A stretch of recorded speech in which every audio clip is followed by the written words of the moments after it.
मैं हूँ रीटा बख्शी वर्मा और आप देख रहे हैं आर्य खबर। सुप्रीम कोर्ट ने 2020 के दिल्ली दंगों में कथित भूमिका के लिए गैर कानूनी गतिविधियां रोकथाम अधिनियम यूएपीए के तहत आरोपी बनाए गए उमर खालिद और शर्जिल इमाम को जमानत देने से इनकार कर दिया है। हालांकि अदालत ने इसी मामले में 5 अन्य आरोपियों गुलफिशा फातिमा, मीरान हैदर, मोहम्मद समीर खान, शादाब अहमद और शिफाउर रहमान को 12 शर्तों के साथ जमानतें दी है।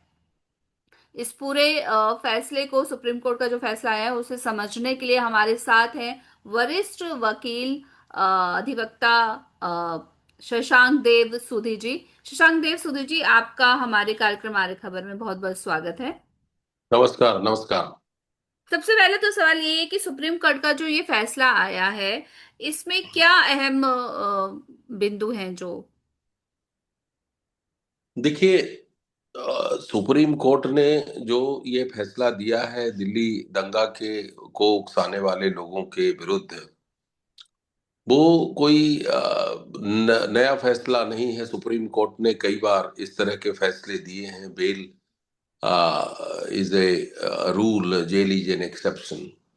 तो इस प्रिंसिपल्स को निश्चित रूप से उन्होंने यहाँ रिस्ट्रिक्ट किया है।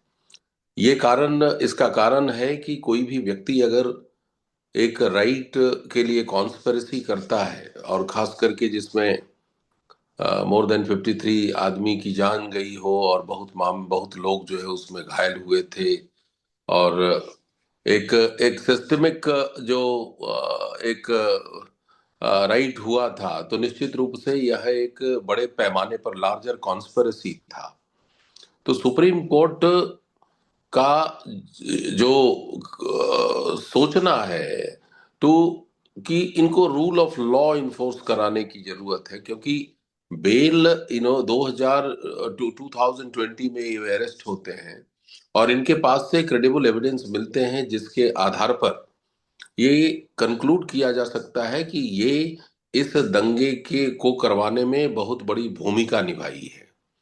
तो सुप्रीम कोर्ट ने अपने जजमेंट में दो एस्पेक्ट को इन्होंने किया कि डिले इन ट्रायल, क्योंकि जो पिटिशनर, जो जो एक्यूज के लॉयर थे, उन्होंने बताया कि ये जो ट्रायल है वो जल्दी खत्म नहीं होगा, इसलिए इसको बेल दे दिया जाना चाहिए। निश्चित रूप से उनका सबमिशन सही था, लेकिन सुप्रीम कोर्ट ने ये बोला कि केवल एक ही फैक्टर नहीं होना चाहिए डिले में। डिले का अगर एक फैक्टर है तो स्टेचुटरी जो सेफगार्ड्स है उसको डिफीट नहीं होना चाहिए। दूसरा जो उन्होंने ये लिया कि जो एक एक जो हायरार्की है, जो उन्होंने सुप्रीम कोर्ट में हायरार्की और पार्टिसिपेशन टर्मिनोलॉजी का ये किया कि जिनको बेल दिया गया है, जो जो उस दंगे में उनकी भूमिका बहुत कम रही है, तो उनको जो है बेल दे दिया गया है। लेकिन जिनकी भूमिका ज्यादा है, उसमें सुप्रीम कोर्ट बोला कि इनको पैरिटी नहीं लाया जा सकता है और इनको जेल में रहना होगा, और यहां तक इम्पोज कर दिया है कि 1 साल तक आप बेल नहीं मूव करेंगे। तो निश्चित रूप से यह एक सुप्रीम कोर्ट का फैसला है, और सुप्रीम कोर्ट देश का सर्वोच्च न्यायालय है। और तो जरूर कोई ना कोई सुप्रीम ऐसे कोर्ट, एविडेंस होंगे जिसकी वजह से शर्जिल इमाम और उमर खालिद को जमानत जो है वो उसके लिए इनकार किया है कोर्ट ने। देखिए, एविडेंस तो जरूर होंगे। कोई आदमी 5 साल से और मोर देन 5 इयर्स से जेल में है, तो बिना एविडेंस तो होगा नहीं, उसके पास प्रोसिक्यूटोरियल एविडेंस होंगे। और निश्चित रूप से यह इसमें कोई शक और संदेह की बात है ही नहीं है कि प्रोसिक्यूशन के पास एविडेंस होंगे, तभी तो सुप्रीम कोर्ट जैसे न्यायालय को उन्होंने दिया, और सुप्रीम कोर्ट ये मानने के लिए बाध्य हो गई कि आपके द्वारा दिया गया जो एविडेंसेस है वो बहुत ही क्रेडिबल है और उसके आधार पर बेल नहीं दिया जा सकता है। खास करके आज सोशल मीडिया का जमाना है। सोशल मीडिया में इन्होंने जिस तरीके से बोला है, जिस तरीके से इन्होंने अपने स्टेटमेंट दिए हैं, तो निश्चित रूप है ऑनरेबल सुप्रीम कोर्ट को ये देखना होगा कि ये व्यक्ति बाहर अगर निकलता है तो परिस्थिति खराब हो सकती है। तो बहुत सारे बिंदुओं को देखते हुए इनको बेल डिनाई किया गया है। और इसमें क्योंकि इनके ऊपर गंभीर धाराएं लगी हुई है, और इनका जो उनका जो धाराओं का जो इंग्रेडिएंट्स है वो बड़ा ही जो बहुत ही कठिनतम है, स्ट्रेनुअस सेक्शंस लगे हुए हैं। और यही कारण है कि सुप्रीम कोर्ट ने यह निर्णय दिया, और यह निर्णय मेरे समझ से अच्छा निर्णय है, क्योंकि इस तरह के व्यक्ति को जो है समाज में रहने का कोई स्थान नहीं है। अब बात आती, हाँ बताएं। जी जी जी। इसके अलावा 5 जो आरोपी हैं उनको कुछ शर्तों के साथ जमानत दी गई है। तो ये जो शर्तें हैं, ये सामान्य शर्तें क्या हैं ये?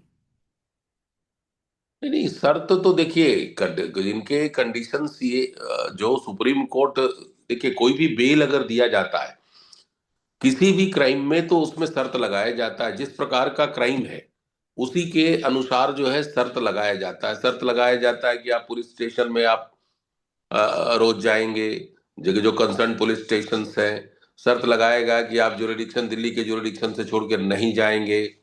आपको जो है पुलिस के निगरानी में हमेशा रहना है। तो बहुत सारी शर्तें इसमें है। क्योंकि अभी बेल का ऑर्डर नहीं आया है, क्या क्या शर्तें लगाई गई हैं, तो जब तक ऑर्डर नहीं देखा जाएगा तब तक उस पर कहना जो है मेरे लिए अनुचित होगा।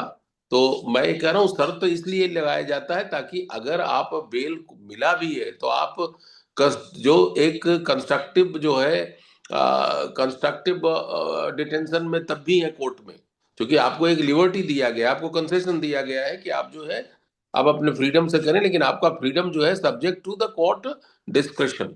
आपको पूरी तरह से लिबर्टी नहीं दी गई है, आपका लिबर्टी आज भी रिस्ट्रेन्ड है, क्योंकि आप कोर्ट के निगरानी में हैं। उनके उनके उनके जो जितने भी मान लिया जाए कि अगर कोर्ट को जरूरत हो तो आप इजीली वहां पर अवेलेबल हो सके एविडेंस देने के लिए, अपनी बातों को कहने के लिए। तो यही कारण है कि ये जो इसको बोलते हैं कंस्ट्रक्टिव डिटेंशन, राइट। क्योंकि बेल का अर्थ होता है एब्सोल्यूट लिबर्टी नहीं दिया गया है इनको, लिबर्टी कंडीशनल लिबर्टी दिया गया है। तो मेरा ये कहना है कि सुप्रीम कोर्ट का जो निर्णय है वो नेचुरली बहुत अच्छा है। और सबसे बड़ा चीज है कि सुप्रीम कोर्ट ने जो जो ज्यादातर जो है कि ट्रायल के डिले के आधार पर उनको बेल दिया जाना चाहिए, सुप्रीम कोर्ट ने एक बड़ा नया जूरिस्प्रूडेंस लाया है कि the delay in trial does not operate as a trump card which automatically displaces a statutory safeguard. So this is a new jurisprudence that delay of a trial does not automatically entitle you to the grant of bail. तो यह जो चीज है वो supreme court ने बहुत ही जो स्पष्टता से बताया है। और इनके पूरे क्राइम में इन्वॉल्वमेंट है, पार्टिसिपेशन है, फॉर्मेटिव रोल रहा है, सेंट्रल रोल रहा है ना, प्लानिंग रही है, मोबिलाइजेशन रहा है इनके जो जो जो क्राइम में। इनको जो है बिहार से इनको अरेस्ट किया गया है इन्फ्लेमेटरी भाषण देने में। उसके बाद इनको जो है जो दिल्ली पुलिस थी वो बिहार से इनको अरेस्ट किया था और इनको यहाँ पर लाया गया था। तो कहने का अर्थ है इनका कंटिन्यूड हिस्ट्री है। और ये इस तरह के इन्फ्लेमेटरी जो है स्टेटमेंट देते रहते हैं, जिससे समाज में जो है दंगा हो, तोड़फोड़ हो, डिवीजन हो, लोग एक दूसरे से लड़ाई करें। तो ये एक साधारण कैदी नहीं है, एक साधारण एक्यूज नहीं है, ये देश को विखंडित करने वाले लोग हैं। और मैं इसलिए ये कह रहा हूं क्योंकि इनके इतिहास है। और इस इतिहास को देखते हुए कोई भी व्यक्ति आप इजीली कंक्लूड कर लेगा कि एक नॉर्मल कैदी नहीं है, ये एक ऐसे कैदी हैं जो अभी हालांकि कैदी नहीं हुए हैं लेकिन एक्यूज्ड हैं कि ये कुछ भी कर सकते हैं। इनके प्रेजेंस ही काफी होता है दंगा को भड़काने में।